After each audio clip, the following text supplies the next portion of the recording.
नमस्कार मित्रों, जैसा कि आप सभी जानते हैं, हिंदी भाषा बोध चैनल पर हिंदी विषय की विभिन्न परीक्षाओं के पाठ्यक्रम पर बिंदुवार बातचीत की जाती है और आपके सपोर्ट से यह चैनल धीरे धीरे बढ़ रहा है।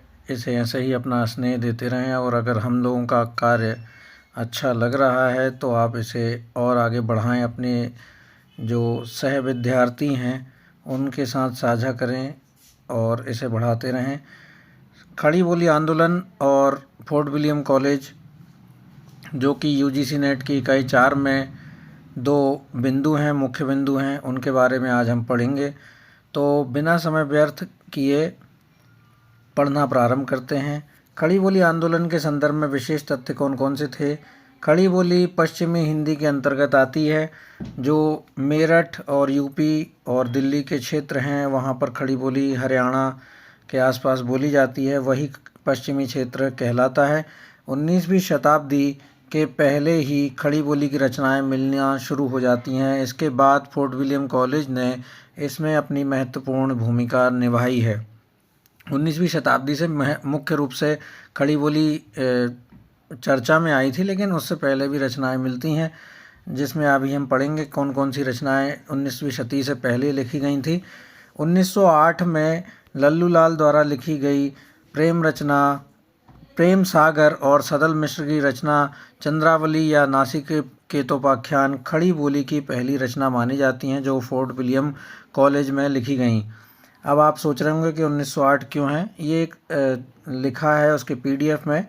1908 एक संस्करण का वर्ष है, मुख्यतः तो 1810 के आसपास पहला संस्करण जो था वो लल्लू लाल के द्वारा लिखा गया था। प्रकाशक जो थे, संपादक जो थे, लल्लू लाल खुद थे और कलकत्ता में इसका प्रकाशन हुआ था।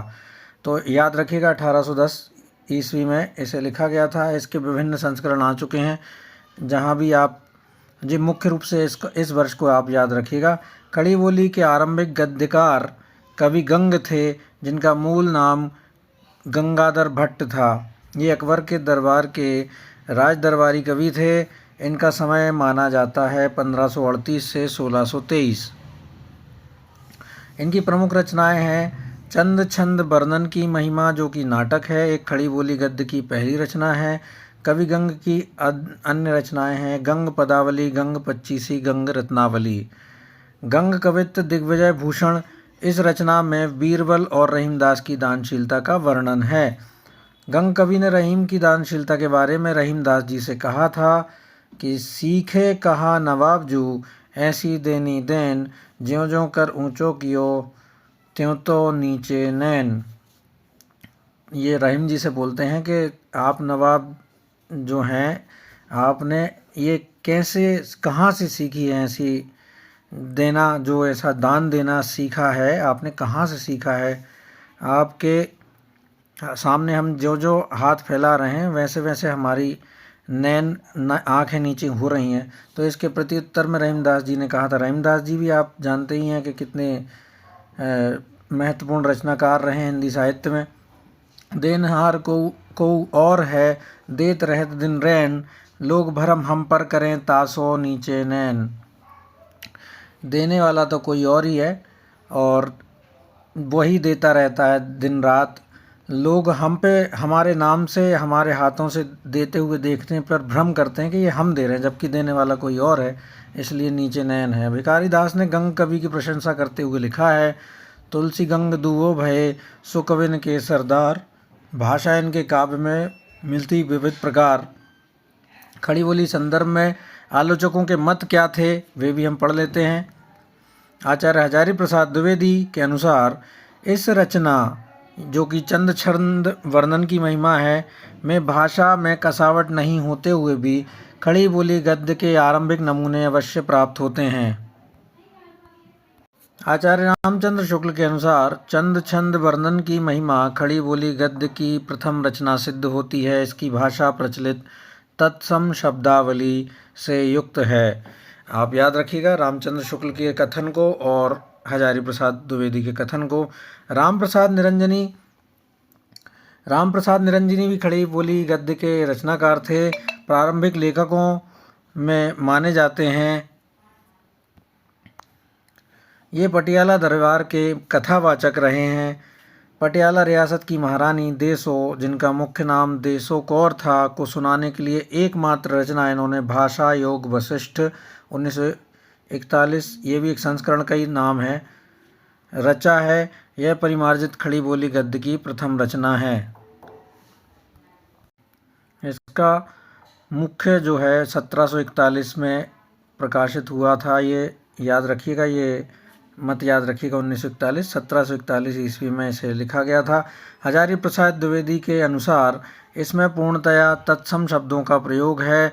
इनकी भाषा में उर्दू फारसी का कदाचित ही कोई शब्द दिखाई पड़े। तत्सम शब्दावली है हजारी प्रसाद द्विवेदी के अनुसार। रामचंद्र तिवारी के अनुसार भाषा योग वशिष्ठ का विषय आध्यात्मिक है, इसलिए इसमें पारिभाषिकता भी है, किंतु गद्य विधान कहीं भी शिथिल नहीं है। निसंदेह यह खड़ी बोली गद्य की प्रथम प्रौढ़ रचना है।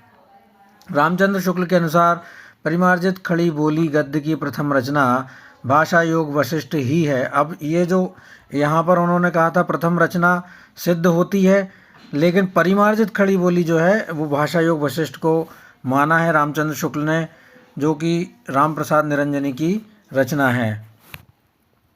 ठीक है, याद रखिएगा।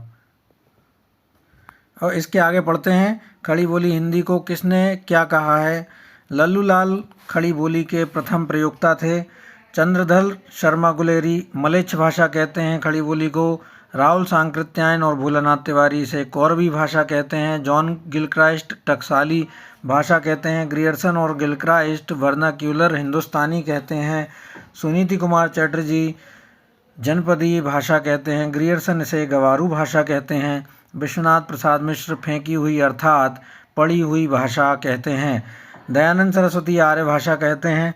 किशोरीदास वाजपेयी कर्णकटु और नीरस भाषा कहते हैं। प्लेटस इसे वल्गर भाषा कहते हैं। भारतेंदु मर्दानी भाषा कहते हैं खड़ी बोली को।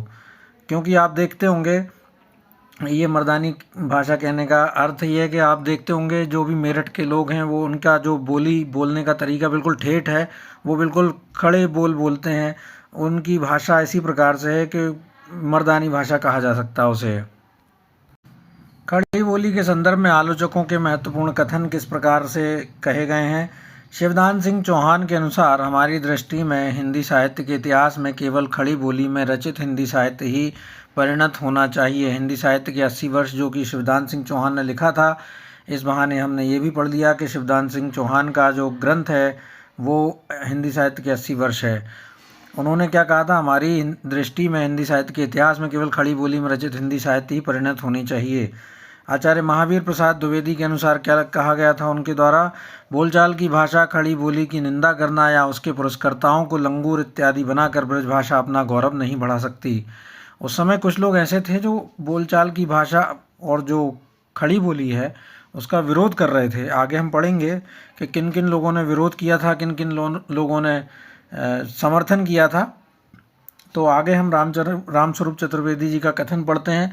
सरस्वती पत्रिका के माध्यम से खड़ी बोली को कविता और गद्य में समभाव से प्रतिष्ठित करने का ऐतिहासिक श्रेय महावीर प्रसाद द्विवेदी जी को है। बच्चन सिंह के अनुसार खड़ी बोली के लिए खड़ी बोली शब्द का प्रयोग संभवतः सबसे पहले लल्लू लाल ने किया। बच्चन सिंह के ही अनुसार खड़ी बोली शब्द फोर्ट विलियम की टकसाल से निकला। सबसे पहले भाषा मुंशी लल्लू लाल सदल मिश्र ने इसका उपयोग किया है। प्रताप नारायण मिश्र ने कहा है ब्रजभाषा ऊख है तो खड़ी बोली बांस। राधाचरण गोस्वामी ने कहा है खड़ी बोली रुक्ष है और नीरस है। जगन्नाथ दास रत्नाकर के अनुसार खड़ी बोली एक कृत्रिम और नीरस शैली है। जगन्नाथ दास रत्नाकर ने ही फिर से बोला है कि खड़ी बोली में कविता का अभाव है, लालित्य के सदा लाले पड़े रहते हैं। प्रसाद, जो कि प्रसाद गुण की बात कर रहे हैं, का पता नहीं रस क्या है, रसाभाव भी नहीं, ना अर्थ से अर्थ ना मतलब से मतलब। जगन्नाथ दास रत्नाकर ने विरोध किया था। खड़ी बोली आंदोलन का सूत्रपात 1857 से हुआ था, 1887 से हुआ था। खड़ी बोली आंदोलन के प्रवर्तक अयोध्या प्रसाद खत्री हैं और खड़ी बोली आंदोलन का समय नवंबर 1887 से अप्रैल 1888 ईस्वी है। खड़ी बोली आंदोलन से संबंधित रचना क्या कौन कौन सी हैं? खड़ी बोली के पद रचनाकार अयोध्या प्रसाद खत्री 1887 में इन्होंने लिखा था। खड़ी बोली आंदोलन के समर्थक रचनाकार कौन थे? अयोध्या प्रसाद खत्री, श्रीधर पाठक, भारतेंदु हरिश्चंद्र और महावीर प्रसाद द्विवेदी। खड़ी बोली के विरोधी रचनाकार थे बाबू जगन्नाथ दास रत्नाकर, राधाचरण गोस्वामी, प्रताप नारायण मिश्र, बनारसीदास चतुर्वेदी इत्यादि। खड़ी बोली के संदर्भ में विशेष तथ्य कौन कौन से क्या क्या हैं? खड़ी बोली शब्द के प्रथम प्रयोक्ता लल्लूलाल, खड़ी बोली शब्द के दूसरे प्रयोक्ता सदल मिश्र, खड़ी बोली के प्रथम कवि अमीर खुसरो, खड़ी बोली के प्रथम महाकवि हरिऔध, खड़ी बोली के प्रथम रचना चंद छंद वर्णन की महिमा, खड़ी बोली के प्रथम गद्यकार गंग कवि। परिमार्जित खड़ी बोली की प्रथम रचना भाषायोग वशिष्ठ राम प्रसाद निरंजनी की। आधुनिक खड़ी बोली के प्रथम कवि श्रीधर पाठक, खड़ी बोली के प्रथम स्वच्छंदतावादी कवि श्रीधर पाठक। दक्षिण भारत में खड़ी बोली की रचना करने वाले प्रथम कवि मुल्ला वजही सबरस नाम से कविता रचना लिखी थी। खड़ी बोली का प्रथम महाकाव्य प्रिय प्रवास हरिऔध ने 1914 में लिखा था। 19वीं शताब्दी के आरंभ में खड़ी बोली गद्य के विकास में ईसाई धर्म प्रचारकों ने महती भूमिका निभाई। उन्होंने खड़ी बोली में बाइबल का अनुवाद कर अपने धर्म के प्रचार के साथ हिंदी का प्रचार भी किया था। आर्य समाज, ब्रह्म समाज, सनातन धर्म के उपदेशकों ने भी धर्म प्रचार के लिए उपनिषद और वेदों के ज्ञान तथा रामायण महाभारत आदि के कथाओं के प्रचार के लिए हिंदी गद्य की पुस्तकें लिखीं और पत्रिकाएं निकाली। स्वामी दयानंद सरस्वती ने सत्यार्थ प्रकाश की हिंदी में अनुवाद किया था। इस प्रकार धार्मिक समुदायों के धर्म प्रचार के आंदोलनों ने हिंदी गद्य के विकास में अपूर्व योगदान दिया था। तो ये था खड़ी बोली आंदोलन। आशा है आपको समझ में आया होगा। अब हम फोर्ट विलियम कॉलेज पढ़ेंगे। फोर्ट विलियम कॉलेज की स्थापना 10 जुलाई सन 1800 में तत्कालीन गवर्नर लॉर्ड बेलेजली के द्वारा की गई थी। इसकी स्थापना का मुख्य उद्देश्य था भारत में आने वाले नए ब्रिटिश व्यापारियों, शासकों और कर्मचारियों को भारतीय रहन सहन, संस्कृति, भाषा एवं प्रशासनिक ज्ञान से परिचित करवाना तथा सिविल अधिकारियों को भारतीय भाषा, राजनीति आदि का ज्ञान तथा भाषिक आदान प्रदान करना। मुख्य उद्देश्य ये था कि वहाँ के अंग्रेज जो अधिकारी थे, व्यापारी थे, उनको भारत का रहन सहन और भाषा, संस्कृति की जानकारी मिले, जिससे वे फले फूलें और आगे बढ़ें और हमारे भारत पर ऐसे ही राज करते रहें। लेकिन हमारे भारत को भी इससे बहुत कुछ फ़ायदा हुआ। फोर्ट विलियम कॉलेज में हिंदुस्तानी भाषा के प्रोफेसर जॉन गिलक्राइस्ट थे। 18 अगस्त 1800 ईस्वी को हिंदुस्तानी भाषा के प्रथम प्रोफेसर के रूप में नियुक्त किया गया था गिलक्राइस्ट को। 23 फरवरी 1804 ईस्वी को जॉन गिलक्राइस्ट इस्तीफा देकर इंग्लैंड चले गए। कैप्टन जेमल मेयर 6 जनवरी 1806 से 2 फरवरी 1808 होगा तक रहे। कैप्टन जॉन विलियम टेलर 1808 फरवरी 1808 से मई 1823 तक रहे। मेजर विलियम प्राइस मई 1823 से दिसंबर 1831 तक हिंदुस्तानी विभाग के विभाग अध्यक्ष रहे। Major William Price Fort William college के अंतिम अंग्रेज प्रोफेसर थे।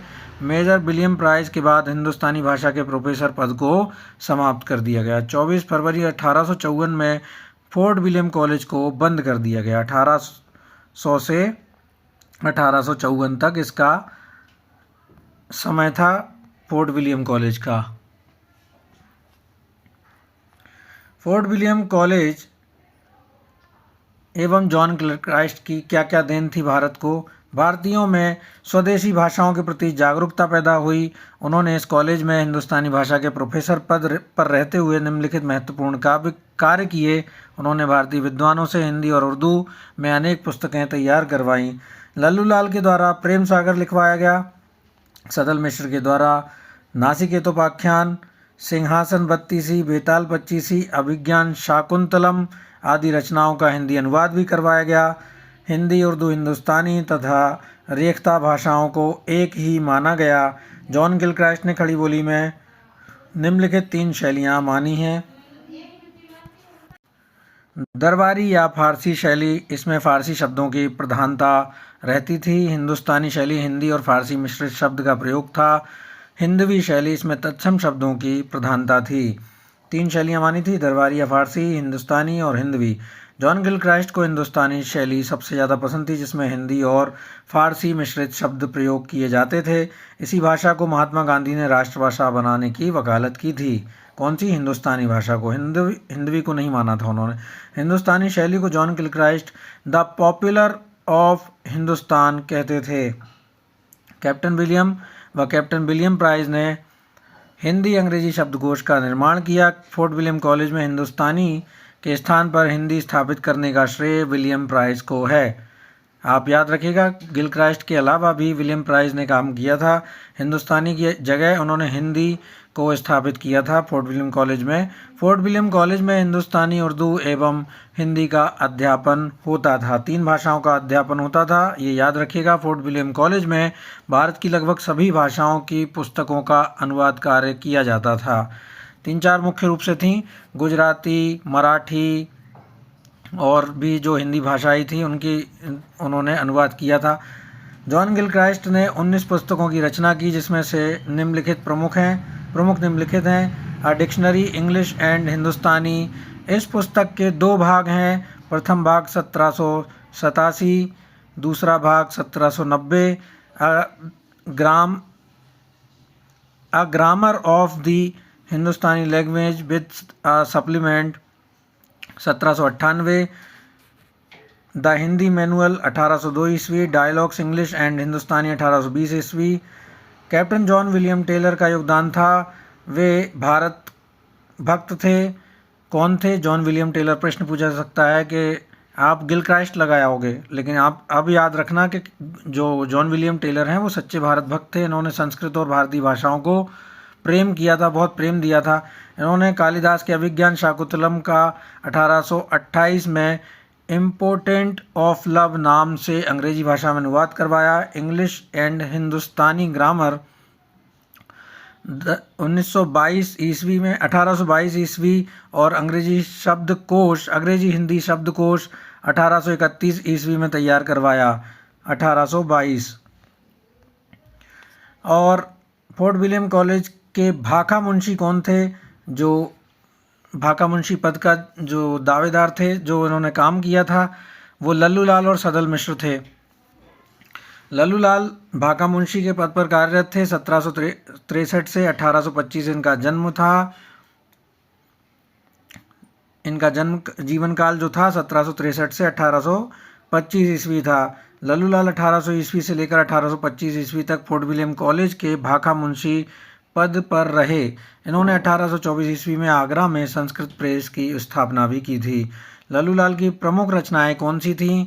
सिंहासन 32 1799, बेताल 25 1799, शकुंतला 1802, माधोनल 1801, प्रेम सागर या नागरी दशम 1802, श्रीमद् भगवत पुराण के 10वें स्कंद का हिंदी अनुवाद है प्रेम सागर। राजनीति, ये हितोपदेश का ब्रजभाषा में अनुवाद है। भाषा कायदा, यह रचना प्राप्त नहीं है, यह ब्रजभाषा का अप्रकाशित व्याकरण है। लताइफ हिंदी की नकलियात 1810 ईस्वी में, यह खड़ी बोली ब्रजभाषा और हिंदुस्तानी भाषाओं में रचित 100 लघु कथाओं का संग्रह है। सभा विलास 1813 ईस्वी, यह पद संग्रह ब्रज खड़ी बोली में है। माधव विलास 1817 में चंपू रचना है ब्रजभाषा में। लाल चंद्रिका 1818 में, ये ब्रज जो बिहारी है ना सतसई, उसके ऊपर लिखी थी टीका। लाल चंद्रिका, यह बिहारी सतसई की टीका ब्रजभाषा में है। General principle of inflection conjugation in the Brajbhasha, यह ब्रजभाषा का व्याकरण है। एक मौलिक रचना है, शेष सभी रचनाएं अनुदित या संपादित हैं। इस पुस्तक की भूमिका में लल्लू लाल जी ने अपनी रचनाओं की भाषा के 3 रूप माने, खड़ी बोली, ब्रजभाषा और रेखता। ये बहुत महत्वपूर्ण है। आचार्य रामचंद्र शुक्ल ने लल्लू लाल की भाषा को साफ सुथरी नहीं कहा है। General principle of inflection conjugation in the Brajbhasha 1811 ईस्वी में लिखी गई थी। लल्लू लाल की यही एकमात्र रचना मौलिक है। जो general principle of inflection conjugation in the Brajbhasha है ना, इसको ब्रजभाषा व्याकरण नाम से पूछा जाता है, याद रखिएगा। ब्रजभाषा व्याकरण तो या आप कन्फ्यूजन मत होइएगा, कई बार जब प्रश्न पत्र कठिन बनाना होता है तो उन्होंने अंग्रेजी नाम ही दे दिया होता है और आप ये समझेंगे कि लल्लू लाल ने ऐसा नहीं लिखा होगा कि अंग्रेजी में कोई ग्रंथ लिखा है। आपने तो पढ़ा है ब्रजभाषा व्याकरण, जो कि उनकी मौलिक रचना है, तो आप इसमें कन्फ्यूज मत होइएगा, दोनों के नाम दोनों एक ही हैं। लल्लू लाल की भाषा संबंधी विशेषताएं हैं। इन पर सबसे अधिक ब्रज भाषा का प्रभाव था, जिसे ब्रज रंजित खड़ी बोली कहा जाता है। लल्लू लाल उर्दू भाषा को यामिनी भाषा कहते हैं, उससे दूर रहने की सलाह भी देते हैं। शुक्ल जी ने इनकी भाषा को साफ सुथरी भाषा नहीं कहा है। ग्रियर्सन के अनुसार प्रेम सागर की भाषा हिंदी गद्य का स्टैंडर्ड बनी। डॉक्टर बच्चन सिंह के अनुसार प्रेम सागर की भाषा ब्रज रंजित एवं शैली पंडिताऊ है। पंडिताऊ शैली में कहा है उनकी भाषा को, प्रेम सागर की भाषा को। लाल चंद्रिका की भूमिका में लल्लू लाल ने अपने ग्रंथों की भाषा के 3 भेद किए हैं: ब्रज बोली, खड़ी बोली और रेखता की बोली। सदल मिश्र जो दूसरे भाका मुंशी थे, इनका जन्मकाल था 1767 और मृत्यु 1848। इनका समय 1767 से 1848 है। ये बिहार के रहने वाले थे। ये फोर्ट विलियम कॉलेज में अस्थाई भाका मुंशी के पद पर थे। इनकी भाषा पूर्वीपन से युक्त हैं। कौन की? सदल मिश्र की। इनकी नियुक्ति 1803 ईस्वी में हुई। 1848 तक ये कार्यरत रहे, मतलब 45 साल की जो इनका कार्यकाल रहा। सदल मिश्र की प्रमुख रचनाएं हैं नासिकेतोपाख्यान या चंद्रावली 1803, रामचरित, अध्यात्म रामायण का ठेठ बोली या खड़ी बोली में अनुवाद 1807 ईस्वी में, हिंदी पर्शियन वोकेबुलरी इन्होंने ही लिखी थी 1809 ईस्वी में। भाषा संबंधी इनकी विशेषताएं क्या क्या थीं सदल मिश्र की? इनकी भाषा में अरबी फारसी तत्सम शब्दों का मिश्रण था। इनकी भाषा पूर्वीपन लिए हुए पंडिताऊ भाषा थी। शुक्ल जी ने इनकी भाषा को साफ सुथरी एवं व्यवहारोपयोगी कहा है। श्याम और इन्होंने लल्लू लाल की भाषा जो थी साफ सुथरी नहीं मानी थी ना, शुक्ल जी ने, याद रखिएगा। श्याम सुंदर दास ने इन चारों गद्य लेखकों में से इंशाअल्लाह खां के बाद दूसरा स्थान सदल मिश्र का दिया है। बच्चन सिंह के अनुसार नासिकेतोपाख्यान पर ब्रजी और भोजपुरी का प्रभाव है, किंतु सीधे संस्कृत के होने के कारण हिंदी की प्रकृति के अनुरूप है। नासिकेतोपाख्यान पर ब्रजी और भोजपुरी का प्रभाव है, किंतु सीधे संस्कृत के होने के कारण हिंदी की प्रकृति के अनुरूप है। फोर्ट विलियम कॉलेज के बाहर के लेखक कौन कौन से थे? मुंशी सदा सुखलाल नियाज, इंशाअल्लाह खान, राजा लक्ष्मण सिंह, राजा शिव प्रसाद सितारे हिंद, राम प्रसाद निरंजनी। सैयद मुंशी इंशाअल्लाह खान, जिनका समय 1756 से 1817 ईस्वी तक का है, जन्म 1756, निधन 1817 ईस्वी। इनकी भाषा चटकीली, मटकीली और मुहावरेदार थी। ये बहुत बार प्रश्न पूछा गया है। प्रमुख रचनाएं कौन कौन सी थीं? रानी केतकी की कहानी, जिसे उदयभान चरित भी कहा जाता है, 1803 ईस्वी में सर्वमान्यमत है, जिसका प्रकाशन किया गया है 1803 ईस्वी में। लगभग 5 साल के अंदर इन्होंने लिखा था, कोई भी समय दे दिया था, लेकिन सर्वमान्यमत इसका 1803 ईस्वी है। यह खड़ी बोली गद्य में रचित एक प्रेम कथा है, उदयभान चरित। बच्चन सिंह ने इसे 1800 से 1803 के बीच की हिंदी की प्रथम मौलिक गद्य कथा भी कहा है। दरिया ए लताफत 1808 में फारसी में रचित दूसरी रचना थी इंशाअल्लाह खान की, याद रखिएगा। इंशाअल्लाह खान के विषय में विशेष तथ्य है, इन्होंने अपनी भाषा में 3 प्रकार के शब्दों से परहेज रखने का प्रण लिया था। बाहर की बोली के शब्द, अरबी, फारसी, तुर्की शब्द नहीं लेना था। गंवारू शब्द भी नहीं लेना था, जो ब्रज और अवधी भाषा के शब्द माने गए हैं। भाकापन अर्थात संस्कृत का शब्द भी नहीं लेना था। इनकी भाषा तत्सम प्रधान शब्दावली थी।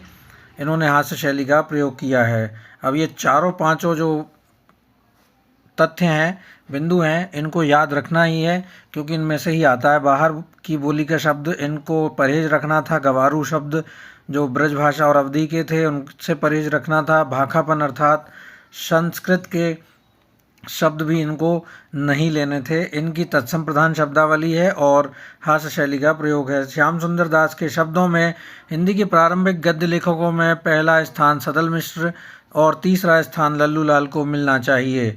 मुंशी सदा सुखलाल 1746 में जन्म हुआ था, 1824 ईस्वी में निधन हो गया। इनकी भाषा संस्कृत मिश्रित थी सदासुख लाल नियाज़ की। ये निसार उपनाम से गलत लिखा है, एक बार चेक कर लीजिएगा। नियाज़ तो इनका उपनाम था ही, एक बार ये भी चेक कर लीजिएगा। ये निसार उपनाम से उर्दू रचना में लिखते थे, हिंदी में सुखसागर उपनाम से लिखते थे। सदासुख लाल चुनार में 1793 ईस्वी 1811 ईस्वी तक कंपनी शासन के तहसीलदार रहे थे। बाद में सरकारी सेवा से इन्होंने त्यागपत्र देकर प्रयागराज चले गए। प्रमुख रचनाएं हैं मुंतखबुत वारिक 1818 में। इन्होंने अपना संक्षिप्त जीवन परिचय भी दिया है। सुखसागर, इसमें विष्णु पुराण की कथाओं का अनुवाद है। बुद्धि प्रकाश हिंदी पत्र है, इसका पत्र का संपादन इन्होंने आगरा में किया था। नूरू बाजार उर्दू पत्र है। सुरासुर निर्णय, यह निबंध है, 1782 में लिखा था। इनकी भाषा में तत्सम शब्दों की प्रधानता है। नियाज़ के प्रसिद्ध कथन कौन कौन से हैं? भाखापन हिंदुस्तान की विशेषता है और यह बना रहना चाहिए। रस्मो रिवाज भाखा का दुनिया से उठ गया, ये कितनी ही बार पूछा गया हो गया। आपकी परीक्षा में ये वाक्य पूछे ही जाते हैं, इसलिए आप इन्हें ध्यान से याद रखिएगा।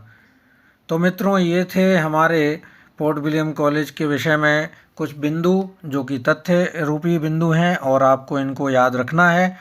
आशा है आपको आज खड़ी बोली आंदोलन और फोर्ट विलियम कॉलेज के विषय में एक सटीक जानकारी मिल गई होगी जो कि आपकी परीक्षा उपयोगी होगी। ऐसे ही इस चैनल को सपोर्ट करते रहिए। अगर हमारी मेहनत समझ में आ रही है, अच्छी लग रही है, तो इसको लाइक, शेयर और सब्सक्राइब अवश्य कीजिए। धन्यवाद।